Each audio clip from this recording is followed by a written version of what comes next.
They had fish in the pond late yesterday afternoon and 2 more this morning. We think this pond is trying to turn over. There's another dead fish down there. Aerate this pond, get some oxygen back in.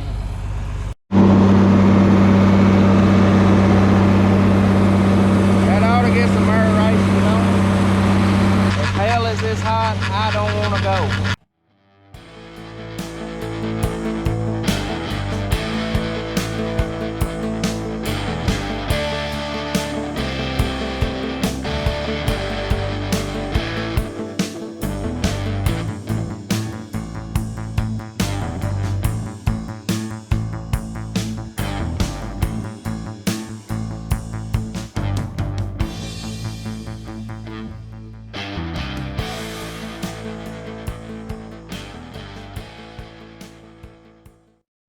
Well, it's going to be another hot one in West Tennessee today.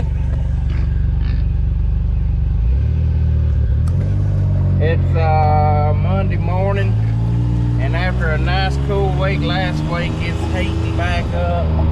Me and Corn Dog's on the gator, and we're going down here in the field. We hear Bob down here. He's down here running the bush hog, mowing waterways. So we're gonna go down here and check on him. Daddy just baled hay last week.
Actually used to work all this, and then a couple of years ago we built all this to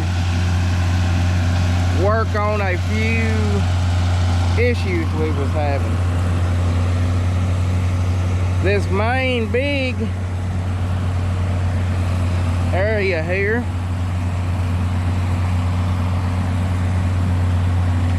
is where the water comes down off this hill. The water comes down off this hill, comes down through here, and then it goes into this pipe right here that Bruiser was looking in. There's a pipe down there, and it's got like a funnel type deal that transitions.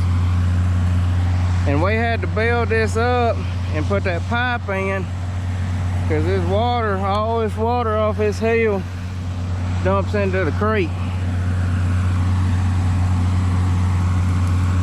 And it comes, pipe dumps into the creek there.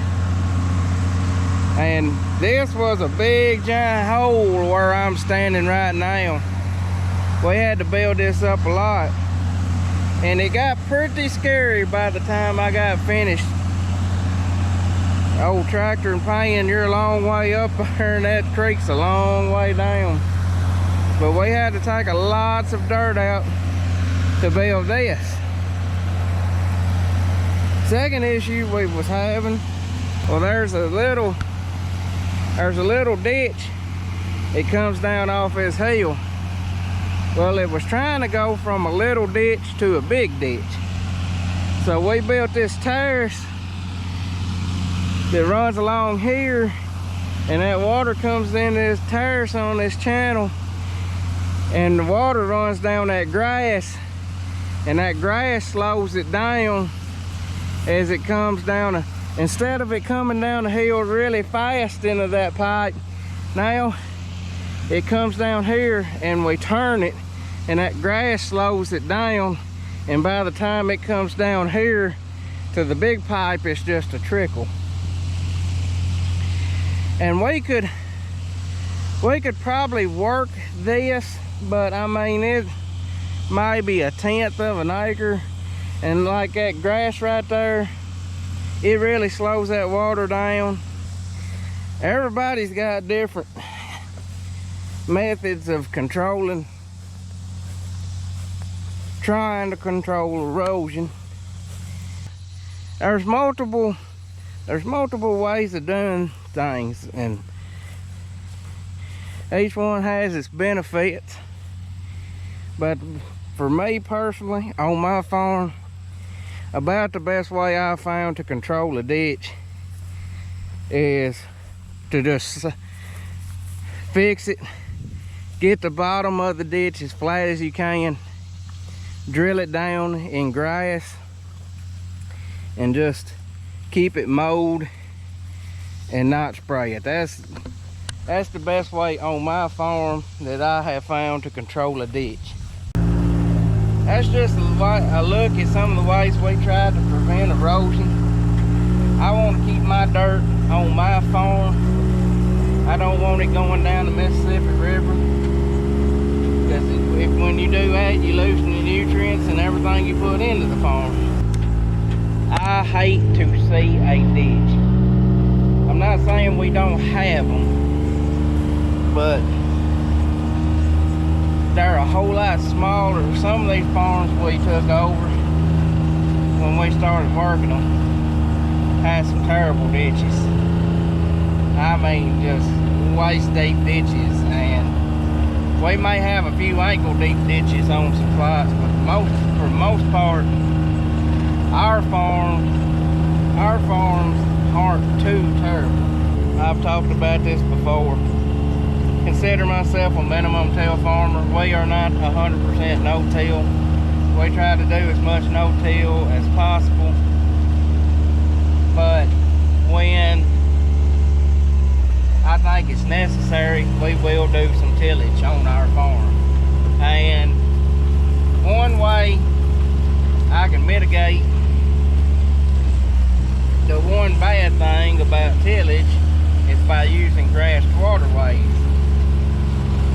And when I get to them grassed waterways where our ditches would be, we pick up our tillage equipment and jump over them, and then that ground in them ditches that is prone to washing is not disturbed. Like I said, every farm is different, and what works for one person might not work for another. And I think a lot of times we get hung up on that as well. My way's right and yours is wrong. Not necessarily. If y'all have ever heard that saying, there's more than one way to skin a cat. And I think as farmers and the country as general, we get caught up in my way's right and yours is wrong. We're over here at my dad's farm. We brought the mowers over here.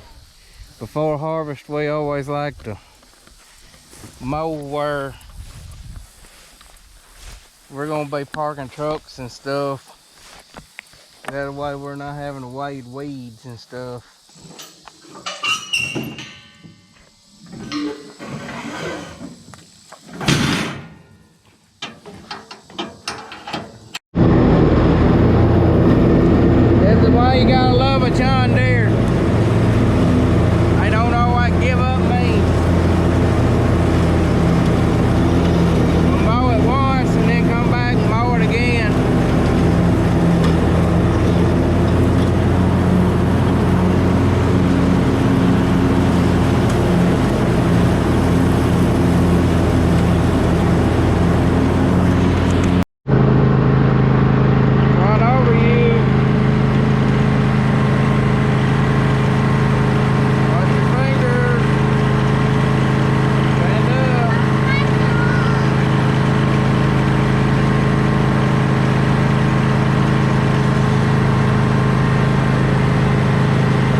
I've seen professional lawnmowers that start with a whole lot better than what we had and not make it that look that good. Daddy, Yes, sir.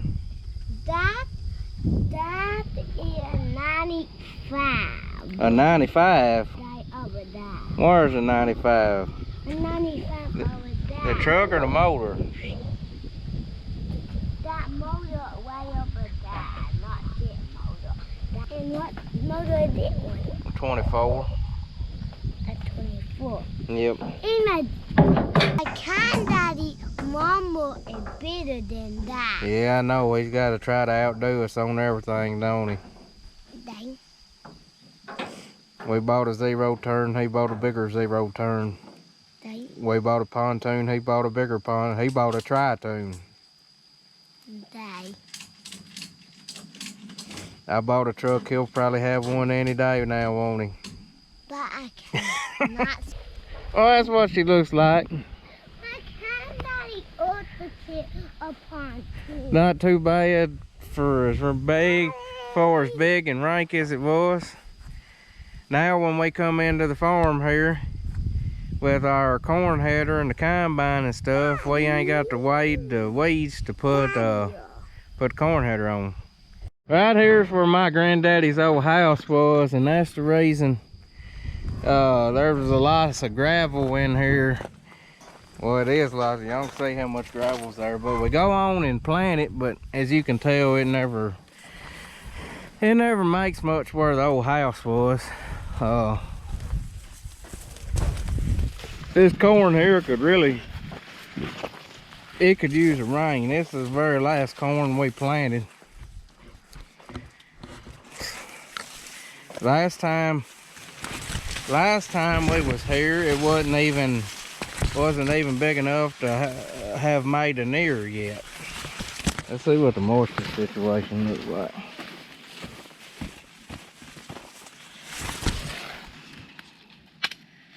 There's some moisture down in there, but we could use some pretty quickly. It's supposed to rain last night. We got a 10th at the shop, but we didn't get nothing over here. One new feature about these new Chevrolet trucks I like is these cameras. Got a camera on that, gooseneck camera, receiver hitch camera. If you're by yourself with trailers, it makes life a lot easier. It makes life a lot easier even when you're going forward, because you can take that camera and look back there at your load or your bed while you're going down the road.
Oh, good Tuesday morning. It's 8:38 a.m. and it's already 83 degrees. Think it's supposed to get up to 95 today. The heat index is 93. We're getting some of that good West Tennessee humidity. We've got to move that drawbar over on that 450 because we're going to have to get the ditcher and go stick in the pond. While he's working on that, I'm going to go on out here and move this 4640 here. We just got it back from Tennessee tractor, they done quite a bit of work on it for us.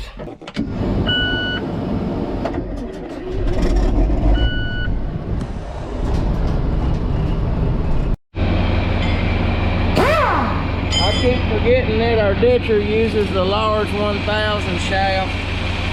Our old ditcher used the small 1000. And I keep forgetting that. I was going to put it on the 4650 since it already had the PTO adapter on, but we got to have the large 1000, so got to scoop that drawbar to the side where the PTO shaft don't bump it.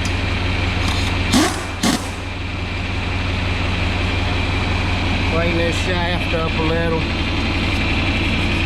where the PTO will hook up easier.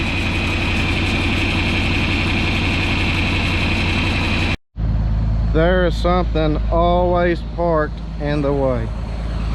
It never fails.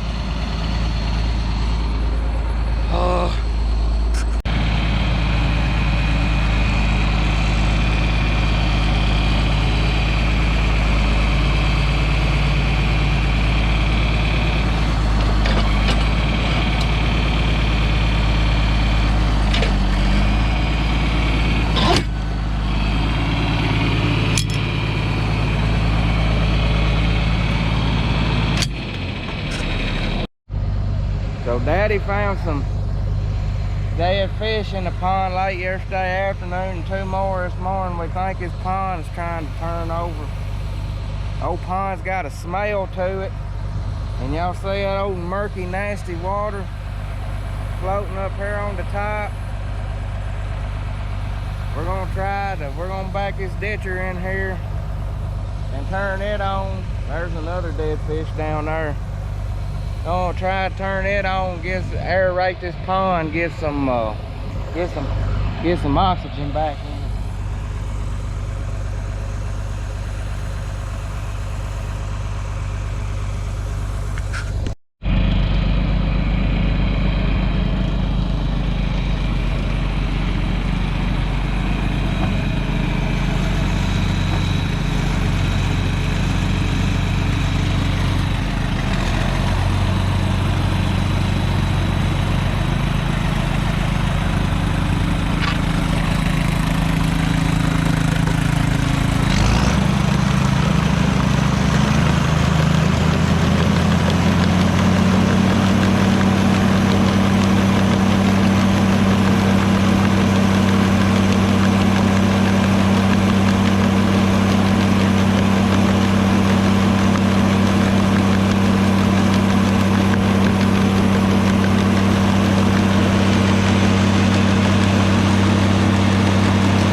It really surprises us, this pond trying to turn over, because this is a spring-fed pond. But I guess it's just so daggum hot that this is just so daggum hot that it ain't keeping up.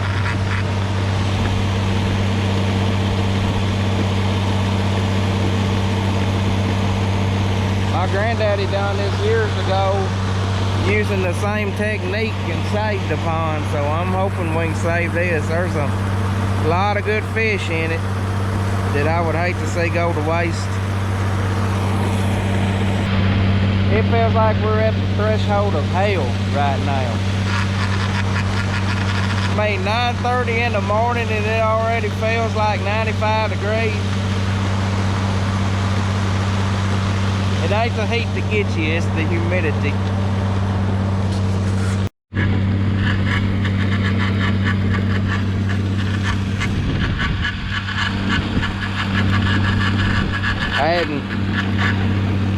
But they probably in the long run won't do no good, but we're putting fresh well water in there. Just anything, try to get them 2 layers of water to mix, the hot water and the cool water.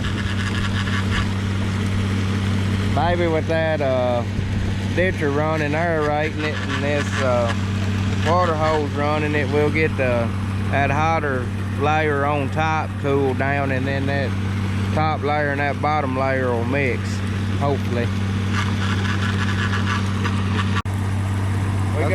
That's a dogfish. You stay out there all day and keep that water stirred up. Who knew border collies like to swim so much?